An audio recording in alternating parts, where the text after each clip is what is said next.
Bismillahirrahmanirrahim.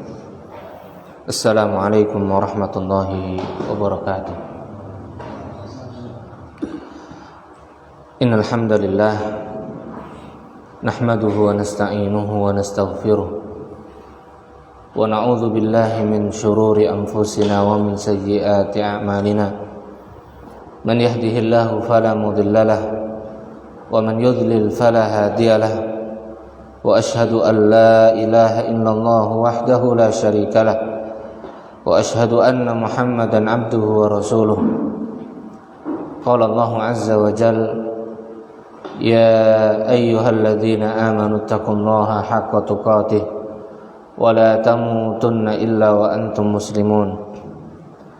يا أيها الناس اتقوا ربكم الذي خلقكم من نفس واحدة وخلق منها زوجها وبث منهما رجالا كثيرا ونساء واتقوا الله الذي تساءلون به والأرحام إن الله كان عليكم رقيبا. يا أيها الذين آمنوا اتقوا الله وقولوا قولا سديدا يصلح لكم أعمالكم ويغفر لكم ذنوبكم ومن يطع الله ورسوله فقد فاز فوزا عظيما. أما بعد فإن أصدق الكلام كلام الله وخير الهدي هدي محمد صلى الله عليه وسلم وشر الأمور محدثاتها فإن كل محدثة بدعة وكل بدعة ضلالة وكل ضلالة في النار. Ma'asyiral muslimin, jamaah yang dirahmati oleh Allah Subhanahu wa taala. Alhamdulillah, kita bersyukur kepada Allah Subhanahu wa taala atas nikmat yang sangat banyak, karunia Allah Azza wa Jalla yang begitu banyaknya, yang menjadikan kita untuk senantiasa bersyukur kepada Allah Subhanahu wa taala. Dan wujud syukur yang terbesar dari seorang hamba yaitu dengan merealisasikan firman Allah Subhanahu wa taala, wa atiullaha war rasulah, wa atiullaha wa rasulahu, dan taatilah Allah dan juga Rasulnya.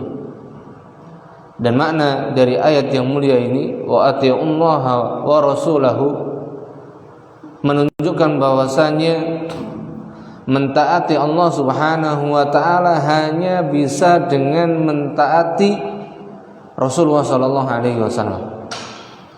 Mentaati Allah, ketaatan kepada Allah hanya bisa kita dapatkan dengan kita mentaati Rasulullah sallallahu alaihi wasallam. Dan barang siapa yang dia telah mentaati Rasulullah sallallahu alaihi wasallam, barang siapa yang dia telah menjadikan dirinya tunduk taat kepada Rasulullah sallallahu alaihi wasallam, maka otomatis dia telah mentaati Allah Subhanahu wa taala. Jadi siapa yang mentaati Rasulullah sallallahu alaihi wasallam, maka dia telah mentaati sinten? Allah. Namun yang menjadi pembahasan dan pertanyaannya, bagaimanakah kita mentaati Rasulullah sallallahu alaihi wasallam? Dengan apa? Bagaimana caranya? Seperti apa? Dan harus bagaimana? Maka jawabannya yaitu dengan kita mencukupkan petunjuk yang datang dari Nabi dan Rasul kita Muhammad sallallahu alaihi wasallam, yang dengannya kita beragama Islam, yang dengannya kita memahami agama Islam ini, yang dengannya kita pula mengamalkan Islam sebagaimana yang ditunjukkan dan dijelaskan oleh Rasulullah sallallahu alaihi wasallam, yaitu dengan mencukupkan penjelasan, petunjuk, pemahaman yang datang dari Nabi dan Rasul kita Muhammad sallallahu alaihi wasallam. Karena apabila telah mulai hadir, apabila pada diri seorang hamba telah ada rasa dan sifat merasa cukup dengan apa yang ada pada atau dengan apa yang dibawa oleh petunjuk Nabi dan Rasul kita Muhammad sallallahu alaihi wasallam, maka dia tidak akan merasa butuh dengan yang lainnya. Dia tidak akan berusaha untuk mencari petunjuk yang lainnya, dan akan mencukupkan dengannya, dengan dia mempelajarinya, memahaminya, dan kemudian dia mengamalkannya sebagaimana yang dijelaskan dan ditunjukkan oleh Nabi dan Rasul kita Muhammad sallallahu alaihi wasallam. Kemudian manakala seorang muslim, seorang mukmin telah diberikan di dalam hatinya tersebut merasa cukup dan mencukupkan dengan petunjuk yang datang pada Rasulullah sallallahu alaihi wasallam, maka dia akan diberikan kebahagiaan, dia akan diberikan ketenangan di dunia, dan dia nanti di akhirat akan mendapatkan faqad faza fawzan azima. Maka dialah orang yang mendapatkan keberuntungan yang terbesar di akhirat. Dan keberuntungan yang terbesar yaitu manakala seorang mukmin telah dimasukkan ke dalam surga Allah, dan Allah perlihatkan dan tampakkan dirinya di hadapan makhluknya. Nah, ini yang mungkin kita memohon dan kita mengharap kepada Allah Subhanahu wa taala di dalam usaha kita, perjalanan kita di dunia ini, perjuangan kita di alam dunia ini, untuk menjadi bekal pulang kita di kampung akhirat. Ma'asyiral muslimin, azani Allah wa iyyakum. Kemudian kita melanjutkan pembahasan kita di pembahasan kitab masih di Syarah Aqidah Ahlus Sunnah wal Jamaah di pembahasan yang ke-16. Pembahasan yang ke-16 atau masalah yang ke-16, bahwasanya Ahlus Sunnah menolak segala macam bentuk keyakinan yang mengandung unsur wahdatul wujud. Wahdatul wujud, atau yang sering kita dengarnya itu wahdatul wujud. Namun kalau dikembalikan kepada susunan dalam bahasa Arab yang benar itu dengan wahdatul wujud, di fathah huruf wawunya.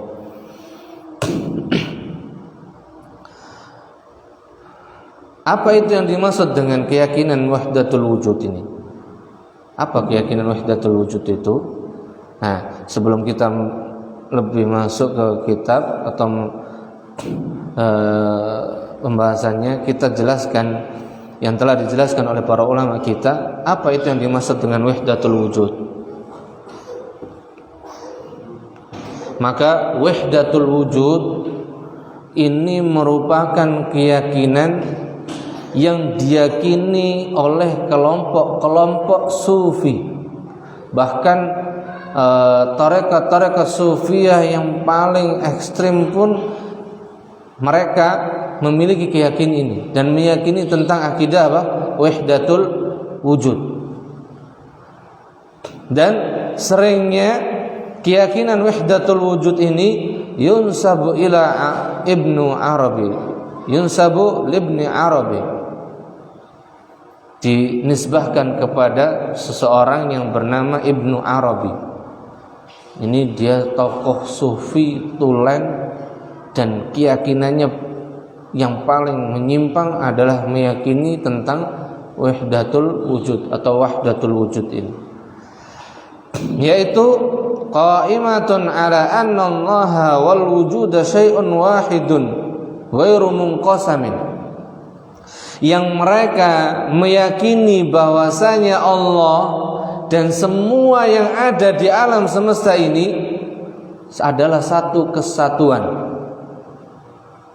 Mereka meyakini, yaitu wahdatul wujud ini, keyakinan wahdatul wujud ini, mereka meyakini bahwasanya Allah dan alam semesta ini merupakan satu kesatuan yang tidak terpisah, yang tidak dipisahkan. Jadi Allah dan alam semesta ini satu. Itu mereka meyakininya.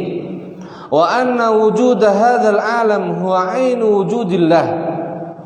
Maka alam semesta ini menunjukkan hakikat dari Allah itu sendiri, kata mereka. Jadi keberadaan alam semesta ini yaitulah menunjukkan hakikat keberadaan sinten Allah, kata mereka.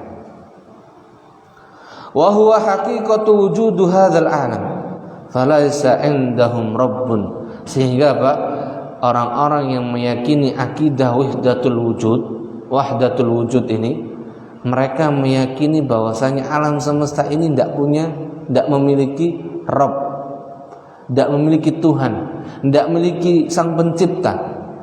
Tidak ada sang pencipta, tidak ada sang penguasa, tidak ada yang mengatur. Wa abdin, tidak ada yang namanya hamba. Wala malikin, tidak ada yang namanya sang penguasa. Wala mamlukin, dan rakyatnya tidak ada. Tidak ada yang disembah, tidak ada yang menyembah. Karena semuanya hakikatnya satu kesatuan. Nah, ini kan menyelisihi fitrahnya manusia. Keyakinan ini adalah keyakinan yang menyelisihi fitrahnya manusia. Dan di sini dijelaskan yang dimaksud dengan wahdatul wujud secara istilah yang mereka kehendaki di sini adalah aqidatun, sebuah keyakinan, sebuah akidah taqumu 'alal qaul, yang mereka meyakini bi anna Allah atau bi anna wujudallah ta'ala huwa nafsu wujudil makhluqat.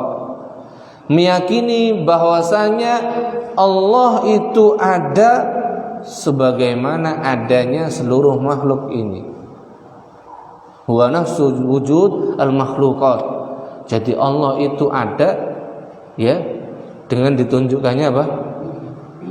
Dengan keberadaannya seluruh makhluk, dengan keberadaannya makhluk ini, yaitu meyakini bahwasanya Allah itu ya perwujudan dari alam dan makhluk.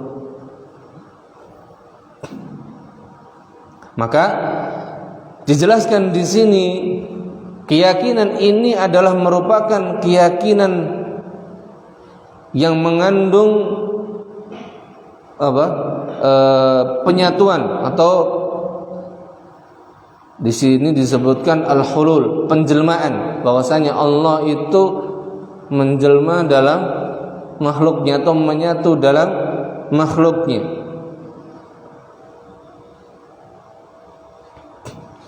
Yang hasil akhirnya, ujung dari keyakinan ini meyakini bahwasanya la syai'a illallah, tidak ada apapun kecuali semuanya adalah Allah, perwujudan dari sinten Allah. Jadi semua ini ya menunjukkan Allah, itu keyakinannya. Dan ini sempat atau mungkin pernah dahulu kita singgung dari, atau ketika kita menjelaskan kalau arti dari la ilaha illallah itu kita artikan tidak ada Tuhan selain Allah. Karena apa? Di antara makna yang bisa difahami dari arti tidak ada Tuhan selain Allah adalah menunjukkan bahwasanya semua Tuhan yang ada adalah Allah. Jadi Tuhan itu banyak dan semuanya adalah Allah. Itu mengandung makna apa? Al-ittihad di sini, atau mengandung unsur akidah wahdatul wujud, penjelmaan, penyatuan.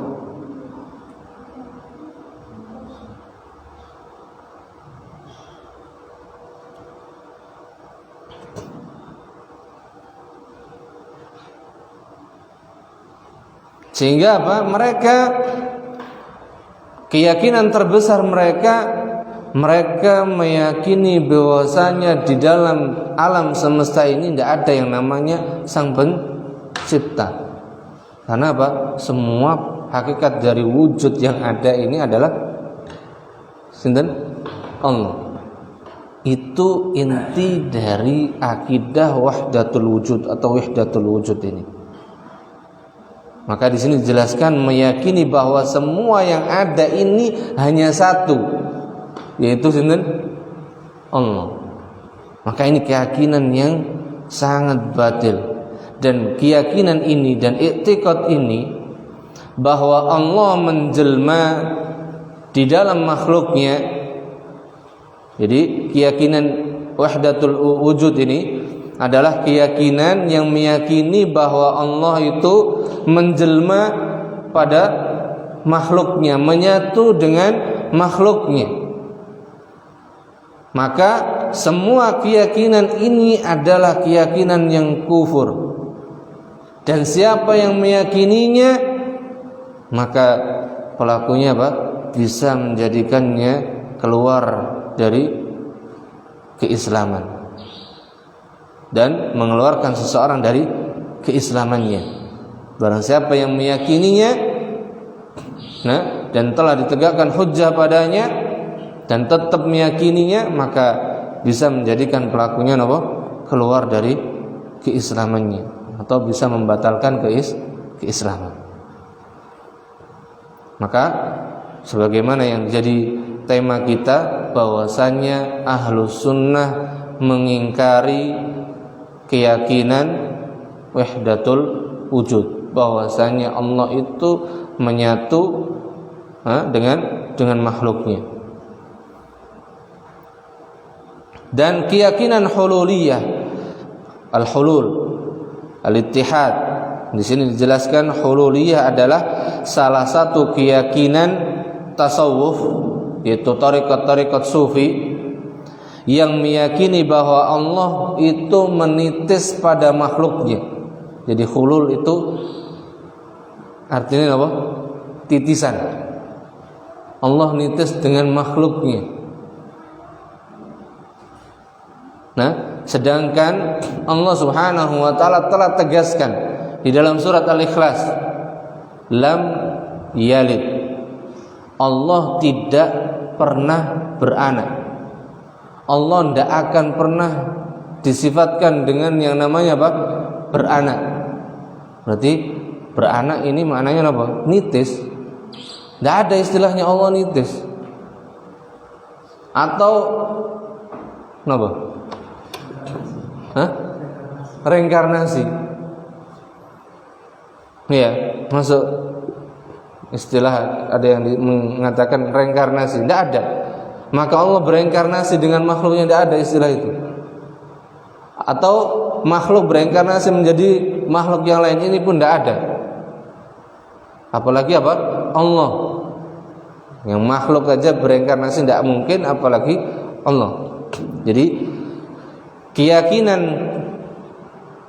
hululiyah atau menitis tadi meyakini bahwasanya Allah itu menitis pada makhluknya, dan ittihadiyah keyakinan bahwasanya Allah itu menyatu dengan makhluknya. Ini merupakan salah satu bentuk kekufuran yang paling buruk. Jadi keyakinan apa? Meyakini bahwasanya Allah itu menitis pada makhluknya, dan juga meyakini bahwasanya Allah itu menyatu dengan makhluknya. Ini keyakinan, salah satu dari keyakinan-keyakinan kufur yang sangat buruk. Mengapa? Di sini dijelaskan sama halnya dengan bentuk yang khusus seperti orang-orang yang berkeyakinan. Jadi meyakini bahwasanya Allah itu menitis dan menyatu dengan makhluknya, ini sama halnya dengan bentuk yang khusus seperti sebagian orang, bahkan dia mengatakan dia beriman juga seperti orang-orang yang meyakini bahwa Allah menitis kepada Nabi Isa alaihi salam. Allah menitis kepada Ali bin Abi Thalib. Ini seperti perkataannya dan keyakinannya orang-orang Syiah. Dan Allah Subhanahu wa taala menitis kepada sebagian anak cucunya Ali bin Abi Thalib. Sampai-sampai apa? Mereka nantikan imam mereka yang mereka tunggu-tunggu, yang itu katanya keturunannya Ali ibn Abi Thalib, yang akan muncul untuk membela mereka.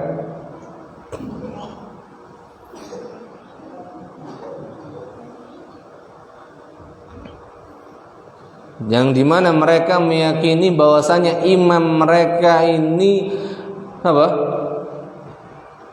Ya, mereka harus mengimaninya dan mengagungkannya, bahkan seperti mengagungkan sebagaimana mereka mengagungkan Allah, bahkan melebihi itu.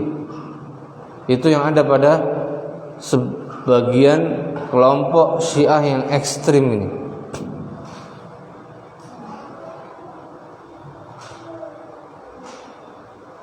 Begitu juga meyakini bahwasanya Allah menitis kepada sebagian raja-raja atau syekh-syekh, tuan guru dan yang semisalnya. Dan juga Allah Subhanahu wa taala menitis kepada orang yang memiliki bentuk fisik yang indah, tampan dan yang semisalnya. atau yang lain dari perkataan yang lebih parah kesesatannya dari perkataan atau daripada perkataan orang-orang Nasrani, yang dimana orang Nasrani tadi mengatakan bahwasanya Allah menitis kepada Nabi Isa saja. Ini lebih dari itu. Dan keyakinan ini pun akhirnya semakin luas dan semakin dihiasi, sehingga dijadikan itu sebagai untuk melegalkan keyakinan mereka, supaya kaum muslimin berbondong-bondong dan tertarik untuk mengikutinya. Maka orang-orang yang berkeyakinan sesat tersebut berpendapat bahwa menitis atau menyatunya Allah adalah dalam segala perwujudan, hingga meliputi, di sini disebutkan anjing, babi dan seluruh benda-benda najis. Maka itu adalah hakikat dari perwujudan Allah. Apa enggak menghinakan Allah ini? Apa ini bukan masuk dalam bentuk merendahkan, menghinakan Allah Subhanahu wa ta'ala? Maka hal tersebut seperti keyakinan orang-orang Jahmiyah dan orang-orang yang mengikuti keyakinan tersebut seperti Ibnu Arabi, Ibnu Sab'in, Ibnu Farid, kemudian Tilmisani, Baliani dan selainnya, yang mereka ini memang tokoh-tokoh tarekat sufi, tokoh-tokoh tasawuf. Ta'ala Allahu amma yaquluna 'uluwan kabira. Maha suci Allah dari apa yang mereka telah sifatkan kepada Allah Subhanahu wa ta'ala. Sehingga mereka tidak segan-segan untuk menghinakan dan meyakini keyakinan-keyakinan yang sangat hina tentang Allah Subhanahu wa ta'ala. Ini yang berkaitan dengan keyakinan wahdatul wujud. Sedangkan jalannya para nabi dan orang-orang yang mengikuti mereka dari para nabi dan para rasul, dari orang-orang yang beriman, maka mereka meyakini bahwa Allah adalah yang menciptakan alam semesta. Bahkan Allah Subhanahu wa ta'ala telah menegaskan dengan sangat tegas ketika ada yang bertanya, siapa Rabb kalian? Man Rabbuk? Maka Allah Subhanahu wa ta'ala perintahkan langsung kepada nabinya dan rasulnya Muhammad sallallahu alaihi wasallam untuk menjawab, Qul huwallahu ahad. Qul huwallahu ahad. Allahus samad, lam yalid wa lam yulad wa lam yakul lahu kufuwan ahad. Dan itu sebetulnya sudah secara otomatis, secara langsung jadi bantahan buat mereka. Karena di sini Allah Subhanahu wa ta'ala mengatakan langsung bahwasanya Rabb kalian, Rabb kalian, yang di sini mereka meminta kepada nabinya untuk menginsib lana rabbak. Coba sebutkan seperti apa Rabbmu.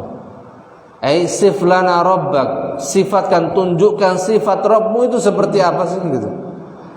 Maka Allah perintahkan kepada nabinya untuk mensifati Allah, yang dimana langsung Allah katakan huwallahu ahad. Sifat tersebut adalah mempersaksikan dan meyakini bahwasanya ilah yang hak, sesembahan yang sesungguhnya ada berapa? Ahad, tunggal, cuman satu. Tunggal, yaitu Allah Azza wa Jal. Menunjukkan bahwasanya selain Allah yang ada dari alam semesta ini adalah makhluk, bukan Allah. bukan Allah. Maka kalau ada yang meyakini bahwasanya perwujudan alam semesta ini adalah Allah, berarti dia telah menyalahi firman Allah Subhanahu wa taala langsung. Karena apa? Allah perintahkan huwallahu ahad, dialah Allah zat yang maha esa. Berarti menunjukkan Allah itu tidak sama dan tidak serupa dengan makhluknya, dan tidak ada keyakinan di sini bahwasanya Allah itu menyatu menitis dengan makhluk. Karena Allah itu tunggal, satu, esa. Dan selain Allah berarti ya bukan Allah, yaitu makhluk. Selain Allah adalah alam semesta ini, dan alam semesta ini bukan perwujudan dari Allah, bukan titisan dari Allah. Allahus Samad. Kemudian Rasulullah pun diberikan atau diperintahkan untuk menjelaskan bahwasanya Allah adalah As-Samad, yaitu zat yang seluruh alam, seluruh makhluk bergantung kepadanya, kembali kepadanya, menyerahkan semua kebutuhannya. Ketika makhluk itu memiliki kebutuhan, makhluk ini nggak ada kebutuhan, betul? Iya, banyak kebutuhannya, keinginannya banyak sekali. Siapa atau sinten yang sakit mewujudkan keinginan dan hajatnya? Dirinya sanggup, betul? Makhluk sakit menunaikan keinginan dan hajatnya sendiri? Tidak bisa dan tidak sanggup. Makanya Allah Subhanahu wa taala katakan Allahus Samad. Katakan wahai Muhammad, Allah adalah ilah yang hak, yang satu tadi. Kemudian Allah adalah tempat atau zat yang bergantung kepadanya seluruh alam, seluruh makhluk. Seluruh makhluk butuh kepada Allah Subhanahu wa taala. Seluruh makhluk sangat fakir dan sangat butuh kepada Allah Subhanahu wa taala. Berarti kalau seluruh makhluk butuh kepada Allah, menunjukkan ya Allah tidak sama dengan makhluknya, dan Allah tidak nyatu dengan makhluknya. Allah tidak menitis dengan makhluknya. Karena Allah, kalau andai kata Allah menyatu dengan makhluknya, nitis sama makhluknya, berarti makhluk bisa menunaikan hajatnya sendiri. Sudah nitis kok ngapain? Tapi kenyataannya tetap tidak bisa. Makhluk tetap tidak bisa menunaikan keinginannya, kebutuhannya sendiri. Dia butuh kepada zat As-Samad, yaitu Allah Subhanahu wa ta'ala. Kemudian Allah pun tegaskan lagi, lebih tegas membantah keyakinan wahdatul wujud. Lam yalid walam yulad. Allah tidak beranak dan juga tidak diperanakkan. Allah tidak nitis dan Allah juga bukan titisan. Kan ngoten berarti kan? Iya. Allah itu bukan titisan dan Allah juga tidak nitis. Terus bagaimana kalau kok bisa sampai meyakini Allah itu nitis dengan makhluknya, Allah itu menyatu dengan makhluknya, sedangkan Allah telah tegaskan di dalam ayat yang mulia ini, lam yalid, Allah itu tidak beranak, Allah itu tidak nitis, walam yulad, dan Allah tidak diperanakkan. Bukan merupakan titisan juga dari makhluk. Maka jelas ini keyakinan yang sangat batil, yang menyelisihi ketetapan Allah dan juga ketetapan yang datang dari Rasulnya sallallahu alaihi wasallam. Walam yakul lahu kufuwan ahad. Kemudian Allah tutup di surat Al-Ikhlas tersebut, dan Allah tidak serupa. Tidak ada yang serupa, tidak ada yang menandingi Tidak ada yang bersekutu dengan Allah Subhanahu wa ta'ala dari makhluknya satupun. Maka di sini tadi dijelaskan, sedangkan para nabi dan orang-orang yang mengikuti mereka dari orang-orang yang beriman meyakini bahwa Allah adalah yang menciptakan alam semesta, Rabb penguasa langit dan bumi serta seluruh apa yang ada pada keduanya, Rabb pemilik arsy yang agung, dan seluruh makhluk adalah hambanya, yang dimana seluruh makhluknya semuanya butuh kepada sinten? Allah. Kebutuh kepada Allah Subhanahu wa ta'ala. Allah Subhanahu wa ta'ala tegaskan dalam surat Fatir ayat 15, ya ayyuhan nas, wahai sekalian manusia. Di sini Allah tidak katakan ya ayyuhalladzina amanu, karena yang butuh sama Allah niku sinten? Semua manusia, bukan hanya orang yang beriman. Semua manusia, bahkan semua makhluk.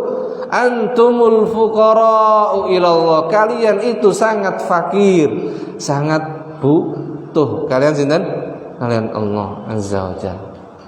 Wallahu huwal ghaniyyu al-hamid, dan dialah Allah zat sang maha kaya, sang maha cukup, tidak butuh dengan makhluknya sedikit pun. Dan dialah Allah yang maha terpuji. Jadi dengan sifat-sifat yang agung tersebut, Allah lah zat yang sangat terpuji.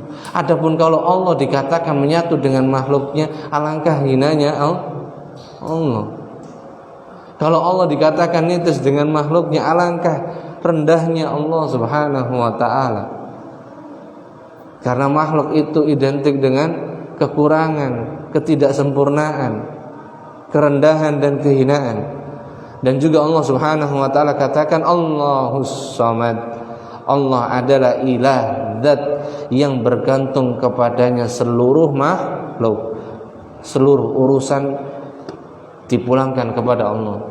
Yang bisa menyelesaikan, yang bisa memenuhi dan memberikan solusinya hanyalah Allah Azza wa Jalla. Kemudian Allah Subhanahu wa ta'ala berada di atas langit, dan ini keyakinan yang telah kita bahas pada kesempatan yang lalu, bahwasanya Allah Azza wa Jalla berada di atas langit, bersemayam di atas arsy-Nya.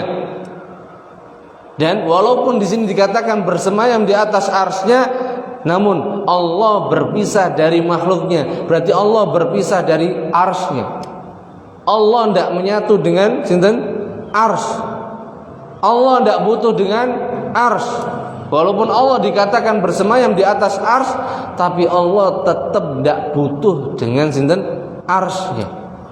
Makanya di sini disebutkan Allah berpisah dari makhluknya, ba'inun an khalqi.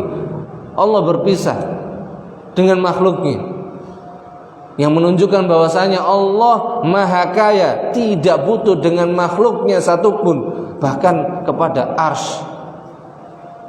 Yang kalau makhluk, yang namanya makhluk bersemayam di singgasananya, berarti makhluk butuh kali singgah sana. Tapi kalau bagi Allah, Allah bersemayam di atas arsy, maka arsy-lah yang butuh sama Allah, bukan Allah butuh kali arsy.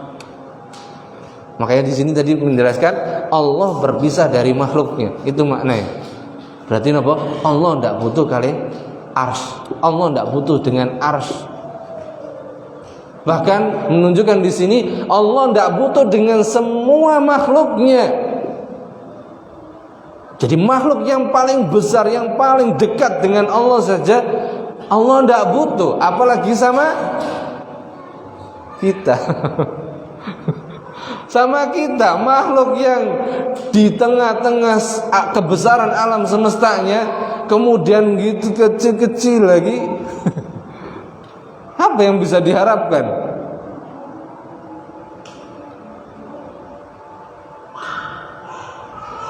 Bahkan kalau kita cuplik sedikit salah satu hadis dari Nabi Shallallahu Alaihi Wasallam yang menunjukkan keagungan Allah.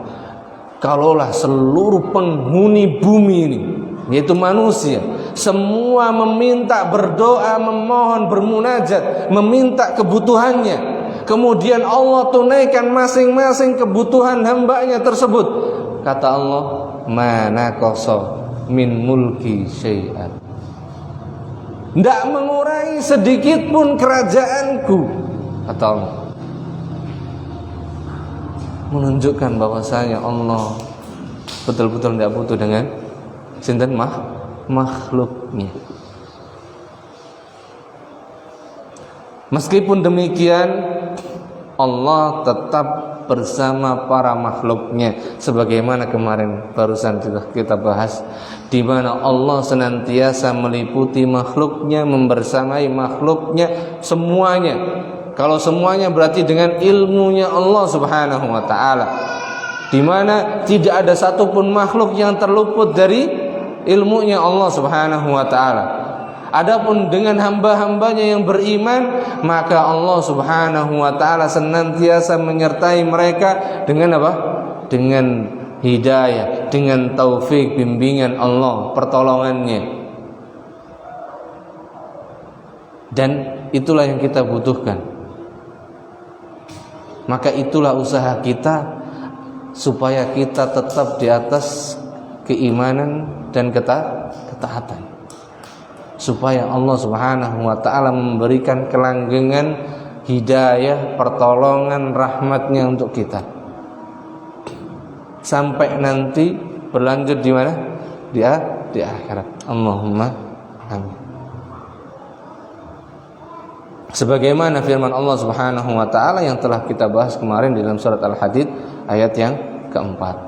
Wallahu taala alam bissawab. Monggo barangkali ada yang ditanyakan. Ini pembahasannya agak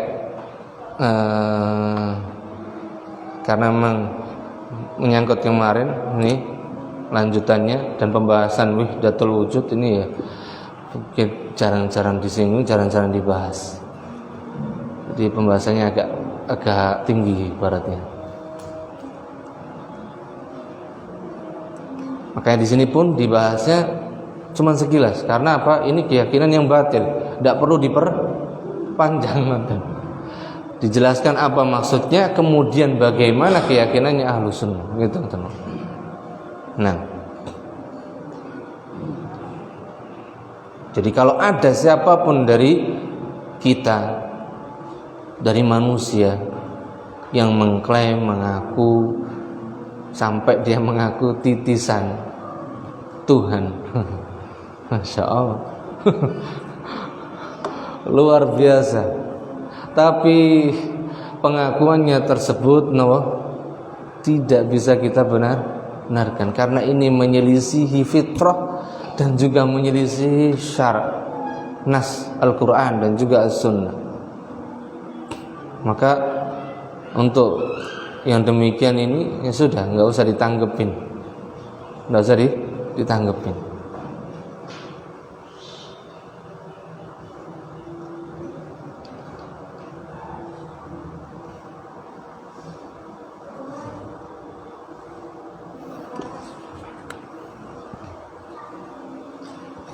Ini pembahasan yang ke-16. Adapun pembahasan yang di pertemuan akan datang insyaallah taala itu membahas tentang bahwasanya kalau kemarin kita bahas Allah itu bersemayam di atas arsy. Kemudian di sini ada nas, ada hadis yang menjelaskan bahwasanya Allah turun ke langit dunia. Nah, itu nanti seperti apa penjelasannya insyaallah kita bahas di pembahasan di poin yang ke-17 biiznillah subhanahu wa ta'ala. Karena kalau kita mikirnya pakai akal, bukan dengan penjelasan yang benar, pemahaman yang benar, akhirnya apa? Ngelantur nanti ya. Insyaallah. Mungkin itu pembahasan kita malam hari ini. Moga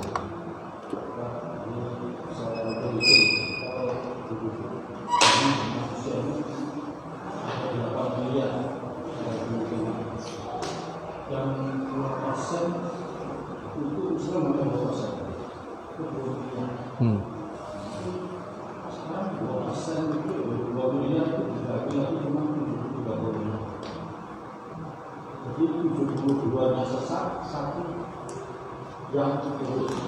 Nah ini kalau saya hitung itu sangat kecil sekali kalau merasakan kepada Allah. 1,4%. 98% sesat. Enggak.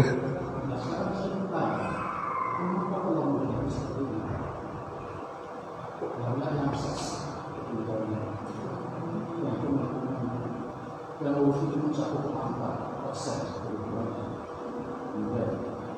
Nih, kalau yang data tadi saya baru tahu. Jadi penduduk dunia kurang lebih dari pertama nih. Oh saat ini 8 miliar.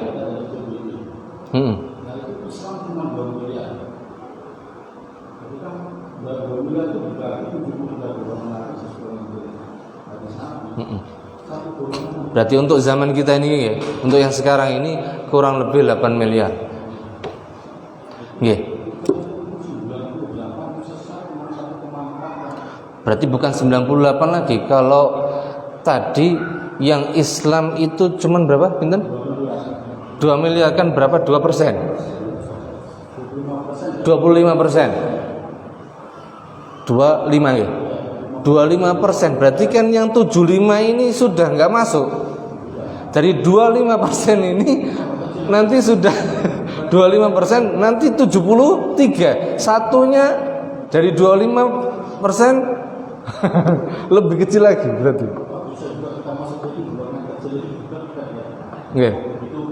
Oke. Pertama, ini semuanya berjalan dengan ketetapan dan takdir Allah Subhanahu wa taala. Al-qada wa qadari, qada'ullahi wa qadari.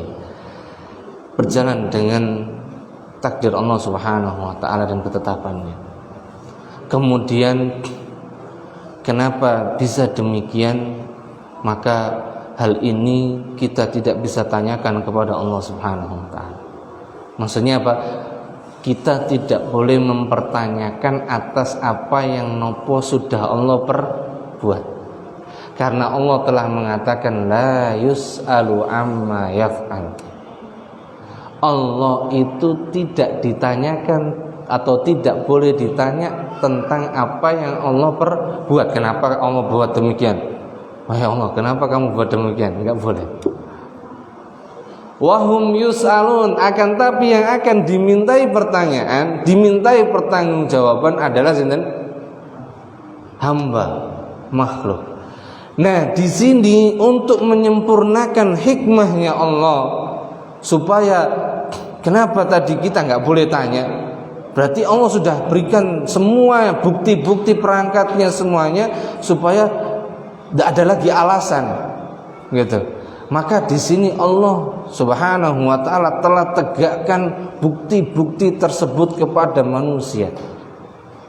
Pertama, Allah Subhanahu wa taala jauh sebelum penciptaan manusia, 50.000 tahun sebelum Allah ciptakan manusia, Allah sudah ambil perjanjian yang namanya al-mitsaq. Al-mitsaq. Wa id akhadha rabbuka wa id akhadha rabbuka lanjutannya subhanallah. Wa id akhadha rabbuka min bani adama min dhuhurihim dzurriyyatahum alastu birabbikum. Alastu birabbikum.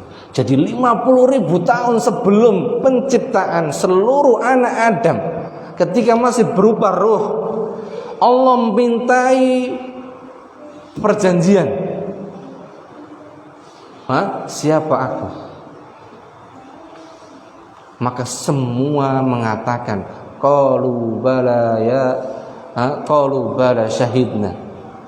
Wahai Allah, ya, kami bersaksi semuanya Engkau adalah Rabb al-Ilahul Haq. Semuanya sudah sepakat saat masih dalam keadaan apa? Ruh. Kalau ada yang berhujah, itu kan masih ruh, Ustaz. Lanjut. Kemudian setelah Allah Subhanahu wa taala tetapkan manusia ini harus mulai masuk pada proses penciptaan, maka Allah Subhanahu wa taala tetapkan pada setiap manusia itu yang namanya fitrah. Jadi setiap manusia yang lahir ke dunia, siapapun manusia tersebut yang tadi awalnya dari roh kemudian masuk ke dalam alam penciptaan di dunia, maka semua yang terlahir dari manusia ini semuanya membawa fitrahnya yang tadi. Semuanya tanpa terkecuali. Bahkan para ulama menjelaskan, jadi makna fitrah ini adalah al-Islam. Sehingga berarti semua manusia lahir dalam keadaan Islam, membawa keislamannya. Makanya di sini para ulama pun membahas tersendiri anak-anak atau bayi yang lahir walaupun dari orang tua yang kafir. Bagaimana? Sebagian besar pendapat mereka di atas keislamannya, atau di sini mereka tidak terkenal, gitu. Karena lahirnya masih meyakini dan beriman tentang keesaan Allah Subhanahu wa taala. Kemudian setelah manusia ini tadi bergaul dan mulai tumbuh, inilah orang tua tadi yang merubah fitrah yang ada pada anak tersebut, ada pada cikal bakal manusia tadi, bayi ini tadi. Orang tuanya yang menjadikan Yahudi, Nasrani atau Majusi dan yang lain, sehingga menghilangkan fitrah yang asal tadi dari asalnya manusia. Kemudian walaupun tadi dirubah, Allah pun tetap masih kirim bukti. Allah turunkan wahyunya berupa kitab-kitab dari awal mulai penciptaan sampai nanti, maka tetap tegak itu wahyu Allah. Al-Quran akan tetap sampai hari kiamat. Maka bukti ini jelas, nyata. Maka akan bisa diambil pelajaran bagi mereka yang mau mempelajari dan ada keinginan untuk mencari kebenaran. Maka walaupun dia tadi terlahir dari orang tua yang kafir, maka dia akan dibimbing untuk menemukan kebenaran. Kemudian untuk wahyu itu, karena untuk memahami wahyu seperti yang sering kita sampaikan, Al-Quran dan juga kitab-kitab terdahulu ini tidak akan mungkin bisa dipahami tanpa diutusnya Rasul. Maka untuk memahami Al-Quran kita tidak mungkin mampu tanpa petunjuknya Rasulullah SAW. Maka Allah utus Rasulullah. Dan kabar tentang kerasulan Muhammad ini hampir tidak ada satupun, khususnya di zaman kita sekarang, yang tidak tahu. Hampir tidak ada. Tidak tahu, kecuali mungkin di tempat yang mungkin sangat jauh sekali. Kayaknya hampir-hampir tidak ada yang. Apalagi di zaman modern ini yang serba digital. Semua tahu. Maka ini bukti yang sangat jelas, yang nyata, yang tidak lagi mungkin manusia berhujjah. Loh, saya tidak dapat petunjuk kok. Maka di sini berjalan tadi dengan hikmahnya Allah, di mana manusia itu di antara karakter asal, karakter tabiat asalnya manusia yang Allah telah katakan di dalam Al-Quran banyak sekali. Di antaranya Allah katakan wa kana zaluman jahula. Manusia ini sing jenenge menungso iku sifatnya adalah zalim, seneng dengan kedzaliman, baik untuk dirinya sendiri maupun untuk lain, khususnya untuk dirinya sendiri. Dia sering mendolimi dirinya sendiri. Maksudnya berarti apa? Dia senengnya ngikutin hawa nafsunya, gitu loh. Makanya dia mendolimi dirinya sendiri. Kemudian yang kedua, jahula. Allah katakan dengan lafaz jahula, bukan jahil tok. Jahula. Kebangetan jahile gitu. Jadi jahilnya itu kebangetan. Dikasih tahu tetap nggak mau tahu. Itu manusia. Dijelaskan mendal, nggak terima. Itu karakternya manusia.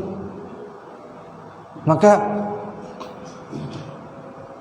ketika manusia tadi mau merubah karakter asal tersebut, maka Allah katakan dan Allah jelaskan di dalam surat Al-Asr,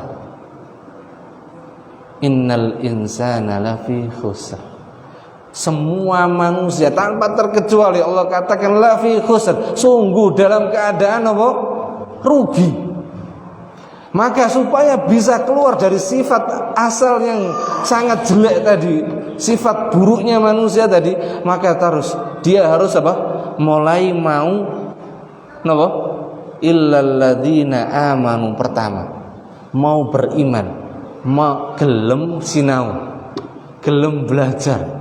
Karena iman ini tidak akan pernah muncul tanpa belajar, tanpa dia mau menuntut ilmu. Maka kalau manusia ini mau menundukkan hawa nafsunya, gelem belajar, mulai mau belajar aja, di situ saya yakin biidznillah, dengan izin Allah, hamba tersebut apa? Akan mulai dengan perjalanannya mengenal kebenaran, insya Allah. Di situ prosesnya. Kemudian dia akan semakin hilang kerugian tersebut, sifat watak asalnya tersebut, kalau dia betul-betul fokus dan habiskan, kemudian dia berikan seluruh waktunya, hidupnya untuk ilmu, untuk iman, kemudian dia wujudkan dengan wa'amilus shalihat, beramal dengan ilmunya, mengamalkan ilmu yang benar tadi, petunjuk yang benar tersebut. Kemudian dia sertai dengan dia berusaha menyampaikan, menyambung kebenaran tersebut kepada yang belum tahu, minimal untuk sinten keluarganya. Kemudian dia bersabar di atasnya. Maka inilah yang menjadikan seseorang tadi apa? Akan dimudahkan, ditetapkan di atas keislaman dan keimanannya. Nah, dengan kembali kepada sifat tadi, di mana karakternya manusia asalnya seperti itu, ya mungkin dari sini kenapa prosentase yang betul-betul beriman dan yang ya sekedarnya, apalagi yang tidak sama sekali, perbandingannya sangat jauh. Dikarenakan apa? Karena memang hidayah itu semata murni karena pilihan Allah. Kemudian juga ini bukan karena keinginan dan usahanya masing-masing, gitu. Maka ini yang menjadikan kenapa kita harus berusaha menjaganya dan mempertahankannya dengan senantiasa mengenal, mempelajari agama Allah ini. Tidak ada cara lain.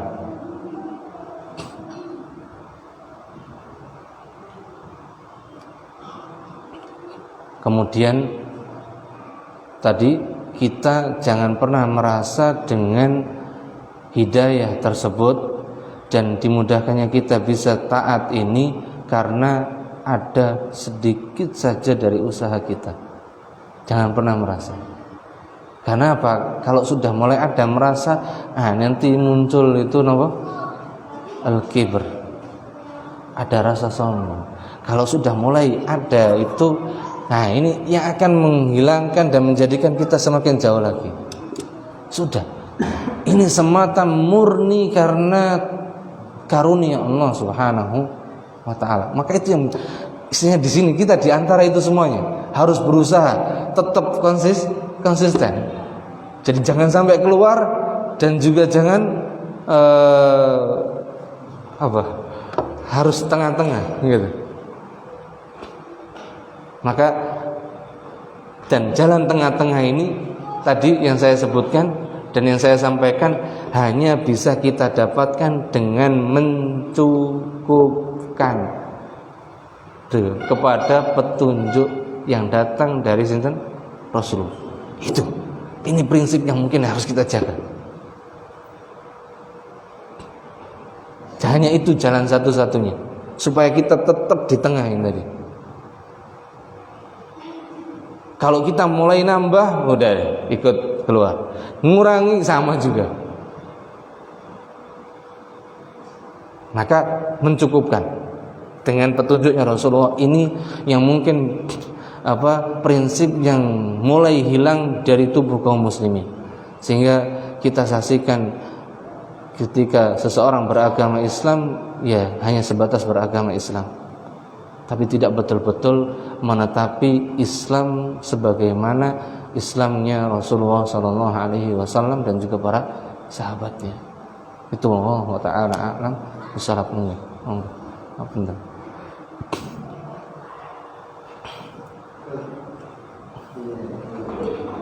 Ini banyak orang yang sudah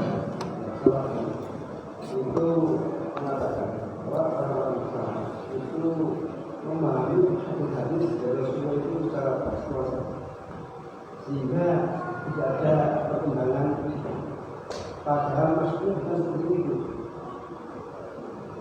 Enggak, maksudnya tekstual di sini dengan apa? Konteks makna dari hadis dan misalnya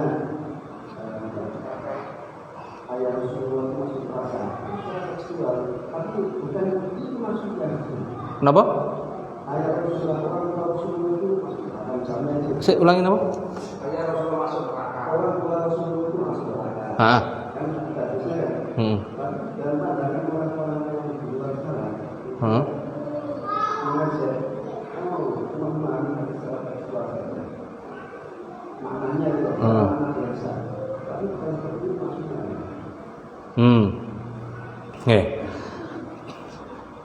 Gini, adapun anggapan atau kalau mengatakan salafi itu tekstual, maka di sini kita kembali kepada kaidah prinsipnya Ahlus Sunnah. Ahlus Sunnah niki di dalam meyakini Al-Quran dan As-Sunnah itu meyakini maknanya secara zahir. Apa yang disampaikan oleh Al-Quran, apa yang dikabarkan oleh Al-Quran, apa yang ditetapkan oleh Al-Quran, dan apa yang disampaikan oleh As-Sunnah, dikabarkan oleh As-Sunnah, maka kita fahami sesuai zahir makna nasnya yang ada dalam bahasa Arab. Zahirnya itu, maka itulah yang ditetapkan oleh Ahlus Sunnah. Itu prinsipnya. Maka kalau ini prinsip disalahi, berarti dia keluar dari Ahlus Sunnah. Maka kalau ada yang mengatakan demikian, berarti dia secara otomatis dia sendiri meyakini bukan prinsipnya Ahlus Sunnah.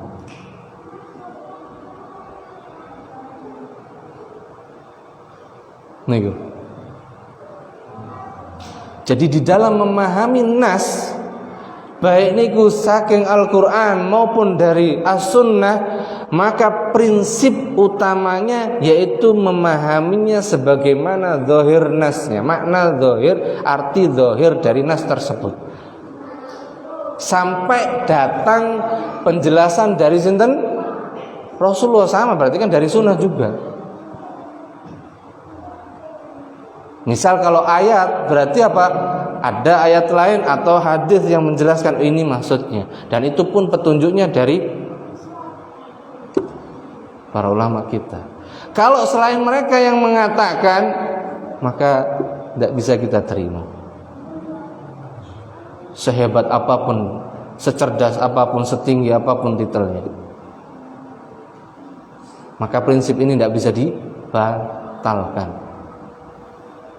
Maka kalau ada yang menuduh salafi itu tekstual, berarti dia secara tidak langsung dia telah mengeluarkan dirinya dari Ahlus Sunnah sendiri, karena itu prinsipnya. Kenapa?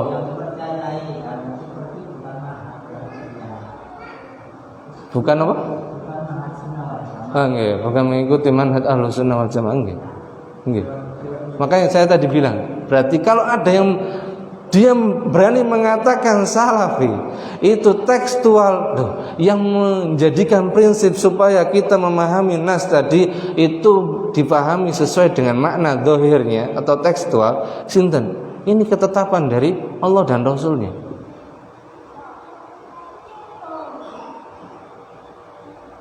Maka berarti apa? Ya, itu yang diperintahkan. Kalau kita keluar dari yang diperintahkan, berarti dia sendiri yang telah mengeluarkan dirinya.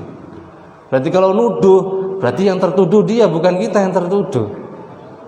Jangan dibalik cara berpikirnya. Karena kalau dibalik, jadi akhirnya apa? Akidahnya atau prinsipnya nggak jadi prinsip dong. Hilang prinsipnya. Masalahnya apa? Inilah diantara tadi. Kenapa kita harus belajar prinsip? Kita belajar di sini prinsip dulu, supaya tahu sebelum bahas jauh ke luar pembahasan yang lain. Supaya apa? Ketika kita mendapati permasalahan kita mboten bingung dan dijadikan kesana kemari. Ngoten. Allah taala nggih.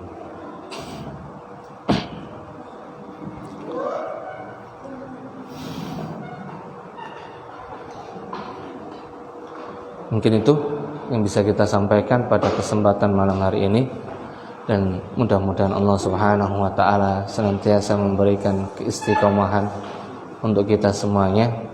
Dan kita belajar di sini sekali lagi bukan untuk mengklaim, tapi kita ingin mempelajari kebenaran itu sendiri. Maka kalau kita tidak mengenali dan mempelajari kebenaran, maka bagaimana kita bisa mengaku diri kita di atas kebenaran? Wassallallahu ala nabiyyina Muhammad, subhanakallahumma bihamdik, asyhadu an la ilaha illa anta, astaghfiruka wa atubu ilaik. Wassalamualaikum warahmatullahi wabarakatuh.